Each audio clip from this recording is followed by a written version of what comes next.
Here I am to worship, here I am to bow down, here I am to say that you're my God. You're altogether lovely, altogether worthy. 2월 4일 목요일 아침입니다. 오늘도 말씀과 동행하며 거룩한 리듬으로 살아가는 귀한 하루 되시기를 바랍니다. 우리 함께 찬양 한 곡 부르고 함께 말씀을 나누도록 하겠습니다. 찬송가 323장입니다. 푸른 바다 나선이 모 어디든지 가오리다. 괴로우나 즐거우나 주만 따라가오리니 어느 누가 막으리까. 죽음인들 막으리까. 어느 누가 막으리까. 죽음인들 막으리까. 아멘. 하나님 말씀은 마태복음 10장 1절부터 15절까지입니다. 제가 봉독해 드리도록 하겠습니다. 예수께서 그의 12제자를 부르사 더러운 귀신을 쫓아내며 모든 병과 모든 약한 것을 고치는 권능을 주시니라. 12사도의 이름은 이러하니 베드로라 하는 시몬을 비롯하여 그의 형제 안드레와 세베대의 아들 야고보와 그의 형제 요한, 빌립과 바돌로메, 도마와 세리마테, 알페의 아들 야고보와 다데오, 가나나인 시몬 및 가룟 유다 곧 예수를 판자라. 예수께서 이 12를 내보내시며 명하여 이르시되 이방인의 길로도 가지 말고 사마리아인의 고을에도 들어가지 말고 오히려 이스라엘 집에 잃어버린 양에게로 가라.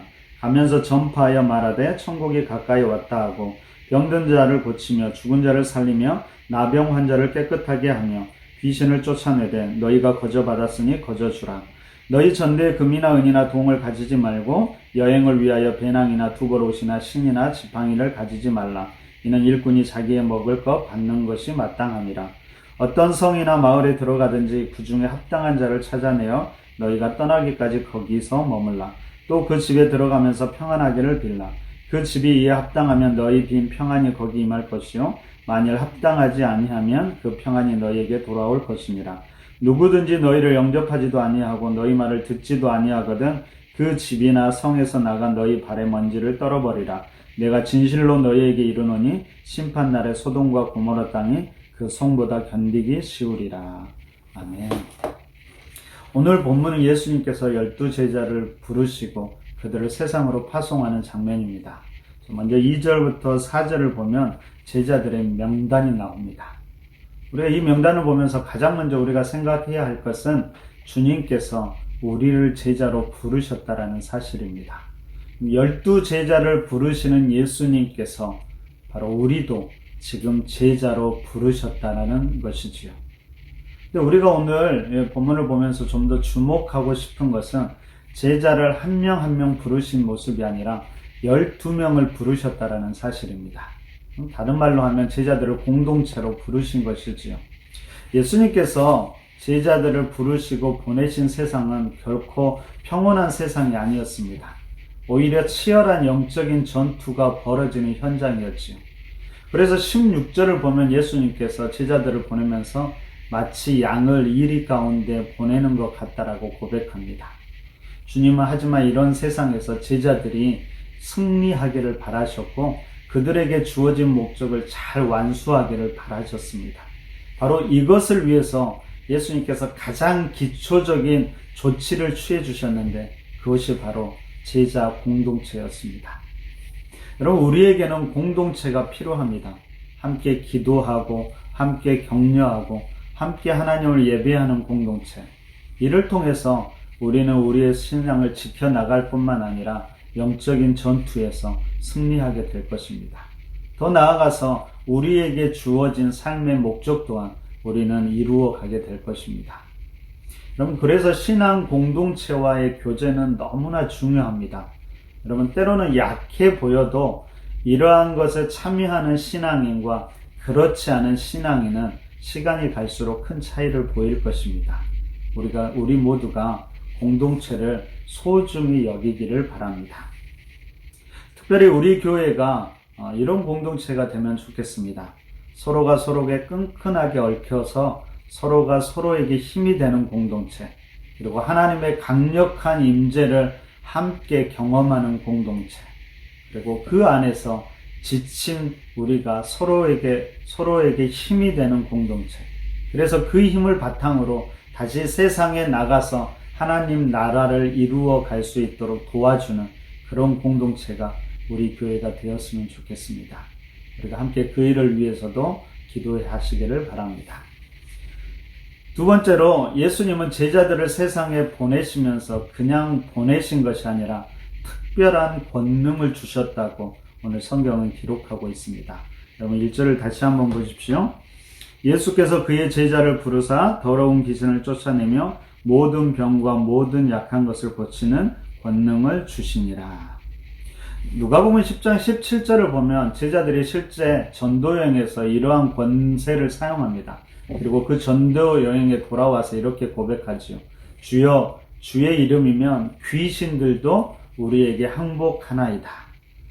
실제로 그들의 삶 속에서 그 권능을 사용하고 체험했다라는 것이지요. 아마도 신이 났을 겁니다. 근데 묻고 싶은 것은 지금도 이것이 가능할까요? 여러분들은 어떻게 생각하십니까? 저는 가능하기를 바랍니다.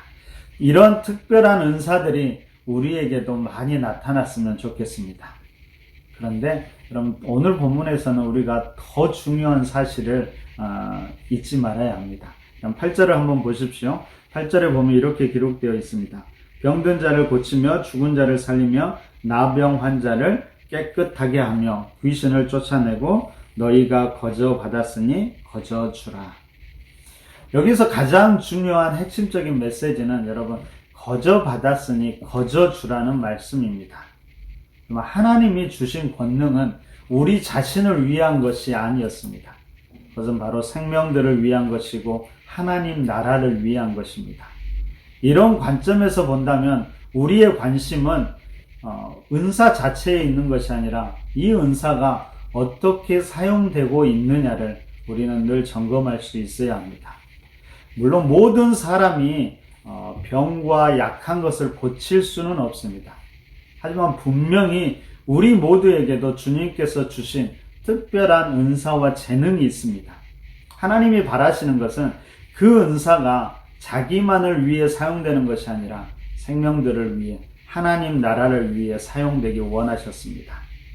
그 마음이 거저 받았으니 거저 주라는 그 표현 속에 담겨 있는 것입니다. 여러분 한번 생각해 보십시오. 여러분은 여러분들에게 주어진 은사, 특별히 하나님께서 여러분들에게 주신 그 은사를 어떻게 사용하고 계십니까? 우리 자기만을 위해서 사용하고 계십니까? 아니면 생명들을 위해, 하나님 나라를 위해 사용하고 계십니까?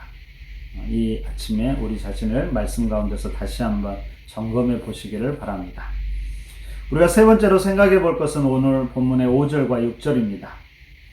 예수님이 제자들을 세상에 보내시면서 이방인이나 사마리아인의 마을이 아니라 이스라엘 집의 어린 양에게 가라고 특별히 말씀하셨습니다.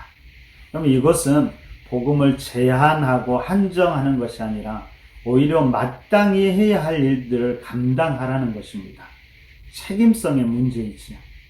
분명히 먼 곳에도 우리는 복음을 전해야 합니다. 하지만 우리와 가까운 사람들, 우리가 만나고 함께 생활하는 사람들에 대한 복음의 책임은 바로 우리에게 있다는 것을 잊어서는 안 될 것입니다. 실제로 여러분 복음을 전해보면 이것이 생각보다 쉽지 않습니다. 오히려 나를 잘 모르는 사람들, 그들에게 복음을 전하는 것이 훨씬 더 쉬울 때가 많습니다. 그래서 자칫 잘못하면 우리는 먼 곳에 복음을 전하면서 우리 주위에 있는 사람들에 대한 영적인 책임을 소홀할 수도 있습니다. 근데 오늘 본문에서 주님은 우리 주위에 있는 사람들에 대한 영적인 책임은 분명히 우리가 져야 한다라고 말씀하십니다. 우리 주위 가족들, 공동체의 사람들, 직장에서 만나는 사람들, 그리고 우리의 친구들, 그들은 영적으로 나에게 맡겨진 영혼들임을 잊지 마시기 바랍니다. 여러분 힘들고 어렵겠지만 그에 대한 책임을 회피하지 마십시오. 아마도 기도하는 것에서부터 시작하면 좋을 것 같습니다. 우리 자신이 먼저 선한 본을 보일 수 있도록 기도하시고요. 우리가 복음을 전할 수 있는 최선의 시간을 달라고 기도하십시오. 그리고 그 기회가 주어졌을 때 담대하게 복음을 전하시길 바랍니다. 결과는 하나님께 맡기십시오. 특별히 오늘 본문은 또한 예수님께서 잃어버린 양에게 가라고 말씀하고 계십니다. 여러분, 잃어버린 양이란 넓게 본다라면 아직 예수님을 모르고 하나님 나라를 모르는 모든 사람을 말할 것입니다. 여러분, 이들은 적대 세력이 아니라 우리의 형제들이요 잃어버린 양들입니다. 그러므로 복음을 전한다라는 것은 다른 말로 하면 잃은 양 찾기, 잃은 형제 찾기가 될 것입니다. 근데 이 말씀을 좁게 보면 우리와 함께 하다가 이런저런 이유로 떠나간 사람이라고 볼 수도 있을 것 같습니다. 언젠가 우리와 함께 했지만 이런저런 이유로 우리와 관계가 깨어지는 사람, 어쩌면 그 중에서는 이제는 신앙조차도 잃어버린 사람이 있을 수도 있습니다. 주님은 그들을 기억하고 그들을 찾아가라고 오늘 말씀을 통해서 우리에게 말씀하고 계십니다. 우리 공동체 가운데 잃어버린 사람은 없는지 그들을 다시 한번 생각해 봤으면 좋겠습니다. 오늘 새벽에 말씀을 통해 여러분들에게 부담스러운 도전을 하고 싶습니다. 이런 질문을 던짐으로 여러분들에게 도전합니다. 여러분들은 제자입니까? 여러분들은 공동체에 속해 계십니까? 기꺼이 공동체를 위해 헌신하고 공동체에 있는 사람 다른 이들을 위해 기도하고 계십니까? 여러분들은 여러분들에게 주신 은사를 어떻게 사용하고 계십니까? 그리고 복음의 책임을 잘 감당하고 계십니까? 그리고 공동체에 있던 잃어버린 양들을 여전히 기억하면서 기도하고 계시는지요? 이 아침 기도하면서 말씀에 따라 우리 자신을 하나하나 점검해 봤으면 좋겠습니다. 하나님께서 우리를 여러분 부르셨습니다. 제자로 부르셨습니다. 그리고 공동체로 부르셨습니다. 그리고 우리에게 특별한 사명도 주셨습니다. 우리가 어떤 사람인지 어떤 목적과 방향으로 살아가야 하는지 잊지 않았으면 좋겠습니다. 오늘도 우리가 가진 특별한 은사로 생명들을 섬기고 하나님 나라를 위해서 담대하게 복음을 선포하고 또 잃어버린 영혼들을 위해서 기도하고 그들에게 더 관심을 가지면서 거룩한 공동체를 이루어가는 우리 푸른나무교회 성도님들이 되시기를 부탁드립니다. 그런 귀한 하루 되시기를 바랍니다. 함께 기도하겠습니다. 하나님, 그렇습니다. 우리를 제자로 불러주셨습니다. 그리고 우리에게 맡기신 사명도 주셨습니다. 하나님, 우리가 이 부르심의 사명에 충성할 수 있도록 인도하여 주옵소서. 특별히 공동체를 소중히 여기게 하여 주시고 나에게 영적으로 맡기신 영혼들 잘 책임감으로 감당할 수 있도록 인도하여 주옵소서. 특별히 가까운 사람들에게 복음을 전할 수 있도록 기회를 열어주시고 주님 그들의 마음도 열어주심으로 우리가 복음을 전하게 하여 주시고 그 복음을 전한 것이 열매 맺을 수 있도록 인도하여 주옵소서. 특별히 하나님, 우리 주위에 그리고 나로 인해 잃어버린 영혼은 없는지 다시 한번 생각해 봅니다. 그들을 위해서 또한 기도하며 그들을 잊지 않는 더 관심을 갖는 하나님 우리 자신, 우리 푸른나무교회 될 수 있도록 인도하여 주옵소서. 오늘 하루도 말씀을 붙잡고 제자답게 주신 사명을 잘 감당하는 우리 한 분 한 분 될 수 있도록 인도하여 주옵소서. 예수님 이름으로 기도드립니다. 아멘. 오늘 말씀 중에서 한 말씀이라도 여러분 마음에 다가온 말씀이 있다면 그 말씀을 붙잡고 더 깊게 기도하십시오.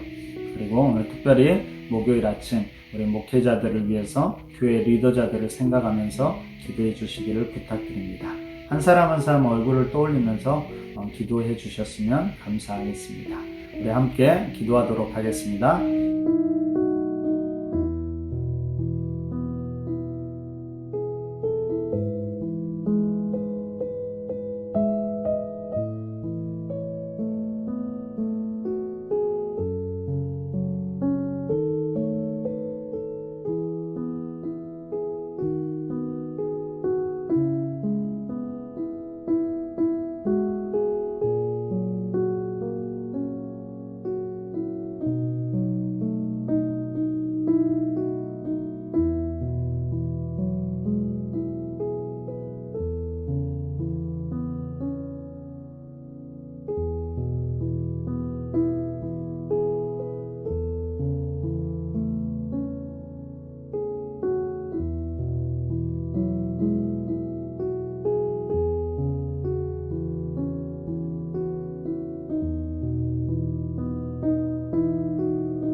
you.